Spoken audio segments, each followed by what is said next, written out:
በፖለቲካና በወታደራዊ ሳይንስ ዓለም ውስጥ ሁልጊዜም የሚደጋገም ነገር ግን በሰዎች ህይወትና በሀገራት ዕጣ ፈንታ ላይ ትልቅ መዘዝ የሚያስከትል አንድ ታዋቂ መርህ አለ።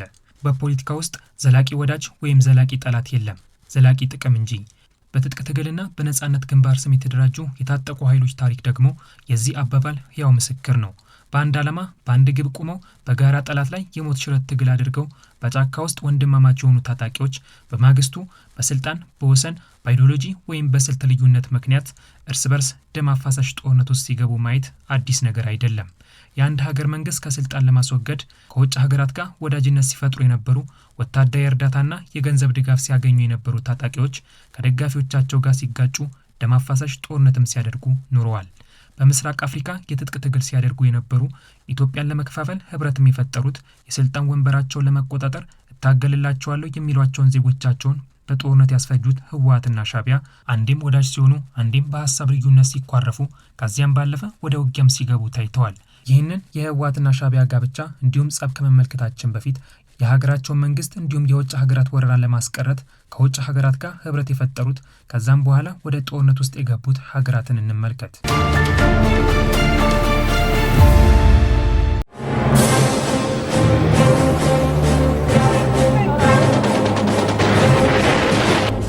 የአንድ ሀገር አማጽያን ወይም የነጻነት ታጋዮች ተብለው የሚጠሩ ታጣቂዎች በሌላ ሀገር ውስጥ ተጠልለው የጦር መሳሪያና የገንዘብ ድጋፍ አግኝተው የገዛ መንግስታቸውን ሲታገሉ መመልከት በታሪክ አዲስ ነገር አይደለም። ነገር ግን የሀገራቱ ትክክለኛ ድራማ የሚጀምረው እዚህ ላይ ነው።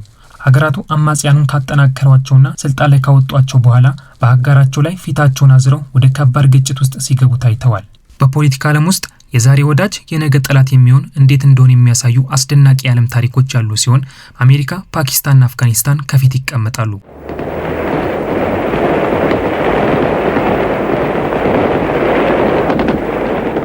በ1980ዎቹ ሶቪየት ህብረት አፍጋኒስታንን በወረረችበት ወቅት አሜሪካ በሲአይኤ በኩል ለሙጃሂዲን ተዋጊዎች በቢሊዮን የሚቆጠር ዶላርና ዘመናዊ ሚሳኤሎችን በመስጠት አሰልጥናቸዋለች። የአፍጋኒስታንና አሜሪካን የጋራ ጠላት የሆነችው ሶቪየት ህብረት ከአፍጋኒስታን ስትወጣ የአልቃይዳና ታሊባን ታጣቂ ቡድኖች ፊታቸውን ወደ አሜሪካ ዞሩ።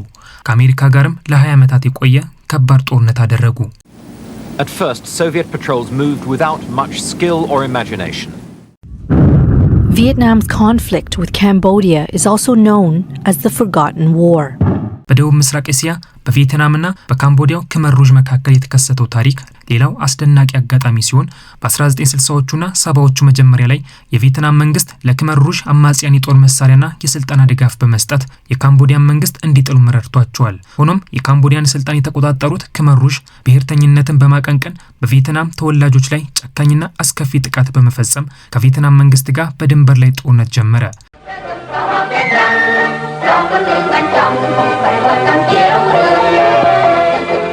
የካምቦዲያን መንግስት ለመጣል ለክመር ሩዥ ታጣቂ ቡድኖች ድጋፍ ሲያደርግ የነበረው የቪየትናም መንግስት በ1978 በካምቦዲያ ላይ ከባድ ጥቃት በመፈጸም ወደ ስልጣን ያመጣውን የክመር ሩዥ ታጣቂ ቡድንን ከስልጣን ላይ እንዲነሳ አደረገ።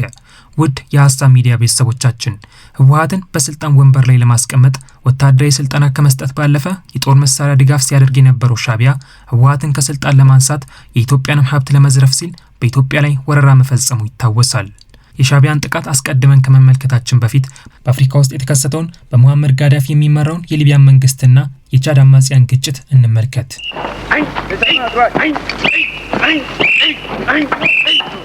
ጋዳፊ በቻድ ውስጥ የነበሩ የተለያዩ አማጽያንን በገንዘብና በጦር መሳሪያ ሲደግፍ የቆየ ሲሆን ድጋፍ ከተደረገላቸው መካከል አንዱ የሆኑት በቻድ የሚገኝ ታጣቂ ቡድን ኃላፊ የነበሩት ሂሴ ሀብሬ የተባሉ ግለሰብ ወደ ስልጣን ከመጡ በኋላ ከጋዳፊ ጋር በሰሜን ቻድ በኩል ግጭት ውስጥ መግባታቸው ይታወሳል። በ1987 በቻድ ሰሜናዊ ድንበር ላይ የሚገኘው የኦዞ ግዛት በዩራኒየምና በማዕድን የበለጸገ መሬት በመሆኑ የሊቢያው መሪ ሙአመር ጋዳፊ የይገባኛል ጥያቄ አነሱ። በጋዳፊ አማካኝነት ወደ ስልጣን የመጡት ሂሴ ሀብሬ የሊቢያ ጦር ከሀገራቸው ግዛት ፈንቅለው ለማውጣትና ሀገራዊ አንድነትን ለመፍጠር ሲሉ ቶዮታ ዋር ተብሎ ስያሜ የተሰጠውን ጦርነት ከሊቢያ መንግስት ጋር አካሄዱ። ጦራቸውም የሊቢያን ሰራዊት ሙሉ በሙሉ ከግዛቱ አባረረ።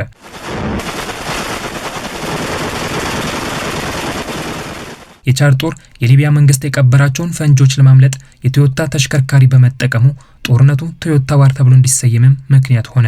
እነዚህ ክስተቶች የሚያሳዩን አንድ ትልቅ እውነት አለ።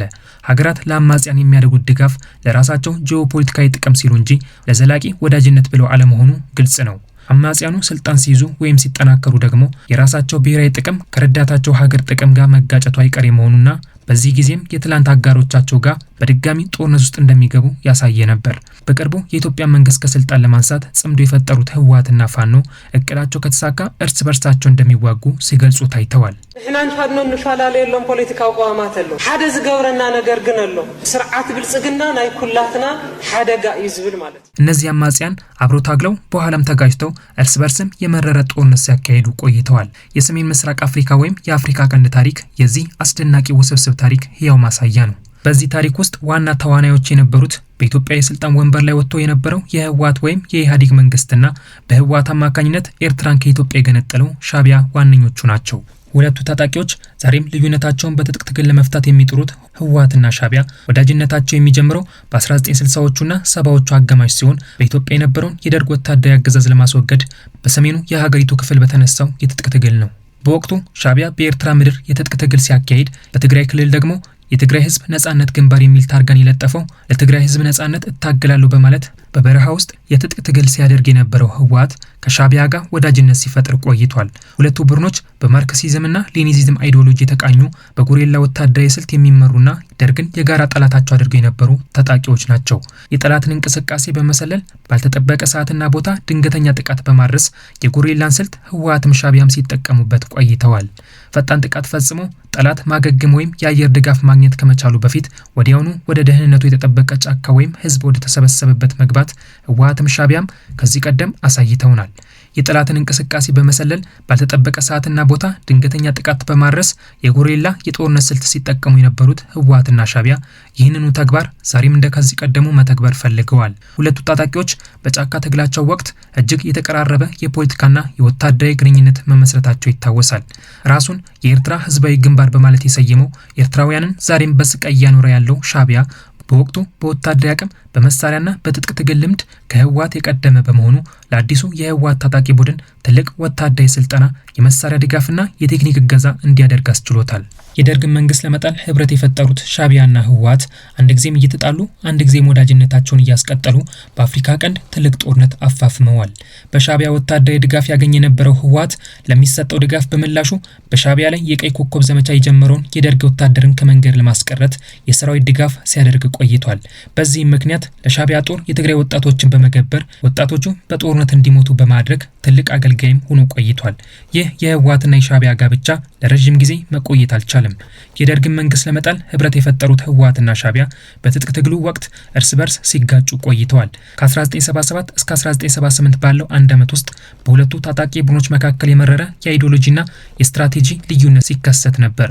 ህወሓት የኤርትራን ጥያቄ የቅኝ ግዛት ጥያቄ አድርጎ ከመቀበል ይልቅ የብሔር ብሔረሰቦች የራስን ዕድል በራስ የመወሰን ወይም የመገንጠል መብት የሚል አድርጎ ማየቱ ከሻዕቢያ ጋር ልዩነት ውስጥ እንዲገባ ሲያደርገው ቆይቷል።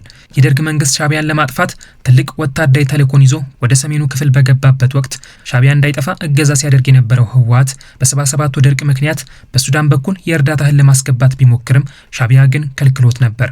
በዚህም ምክንያት በሺዎች የሚቆጠሩ ትግራዋይ ከጦርነት ባለፈ በረሃብ ምክንያት እንዲሞቱ አድርጓቸዋል። በትግራዋይ ደም ኤርትራን የገነጠለው ሻዕቢያ ዛሬም በትግራዋይ ደም በኢትዮጵያ ውስጥ ትልቅ የእርስ በርስ ጦርነት ለመቀስቀስ ህወሓትን ወዳጅ አድርጎ ይዟል። በ1983 ዓ.ም በኢትዮጵያ ትልቁ የታሪክ ጥፋት ተከሰተ። በህወሓት መሪነት ኢህአዴግ አዲስ አበባን በመቆጣጠር የኢትዮጵያ መንግስት ሲሆን ሻዕቢያ አስመራን በመቆጣጠር ከሁለት ዓመት በኋላ ኤርትራ እንድትገነጠል አደረገ። በጫካ ውስጥ አብረው ታንክን በመጠቀም ጥቃት ይፈጽሙ የነበሩ ታጣቂዎች የሁለት ጎረቤት ሀገራት መሪዎችና የመንግስት ባለስልጣናት ሆኑ። በኢትዮጵያ በኩል አቶ መለስ ዜናዊ፣ በኤርትራ በኩል ደግሞ ኢሳያስ አፈወርቂ የየሀገራቱ መሪዎች ሆነው ብቅ አሉ።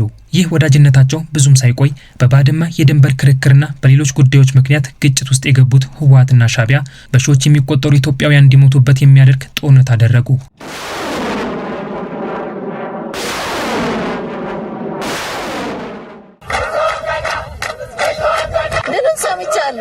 ደስ ብሎኛል ሲሆን አንድ ላይ ባረገን ያው የኢትዮጵያ ህዝብ ነበር እስኪ ተቆጥቷቸው እንዲህ አላዩን።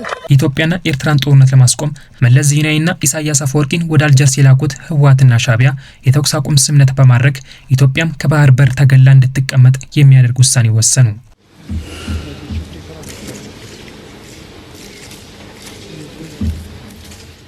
በሰላም መቀመጥ የማይሻው ሻዕቢያ በኢትዮጵያ ውስጥ የውክልና ጦርነት ለማድረግ እንደ ኦነግና ግንቦት 7 ያሉ ታጣቂ ቡድኖችን በመርዳት የሀገር ውስጥ ጦርነት ለመቀስቀስም ሲታተር ቆይቷል። በሰሜኑ ክፍል በነበረው ጦርነት ወታደሮችን ወደ ትግራይ ክልል ያስገባው ሻዕቢያ ህወሓትን ለማዳከም ጥቃት ሲፈጽም የቆየ ሲሆን በአሁኑ ወቅት ከህወሓት ጋር አንድነት በመፍጠር በኢትዮጵያ ላይ ጥቃት ለመፈጸም ወታደሮችን ወደ ኢትዮጵያ ግዛት እያስገባ ይገኛል። የአንድን ሀገር መንግስት ለመጣል እንደ ህወሓትና ሻዕቢያ ያሉ ህብረቶች ፍጻሜያቸው በጦርነትና በእልቂት መሆኑ ከህወሓትና ሻዕቢያ በተጨማሪ ሌሎች ታጣቂዎች አሳይተውናል።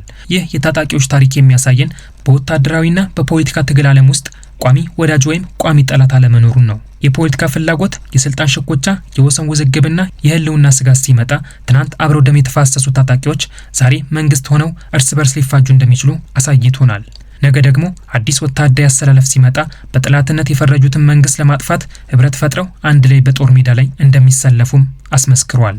በአፍሪካ ቀንድ የታየውም ይህ የህወሓትና ሻዕቢያ ታሪክ በትጥቅ ትግል ታሪክ ውስጥ የፖለቲካ ጥቅሞችና የስልጣን ተፎካካሪነት እንዴት የቆየ አጋርነትን ወደ መራር ጠላትነት ደግሞ እንደገና ወደ አዲስ ወታደራዊ ህብረትና ጥቃት ሊቀይረው እንደሚችል የሚያሳይ ትልቁ የታሪክ ምስክር ነው።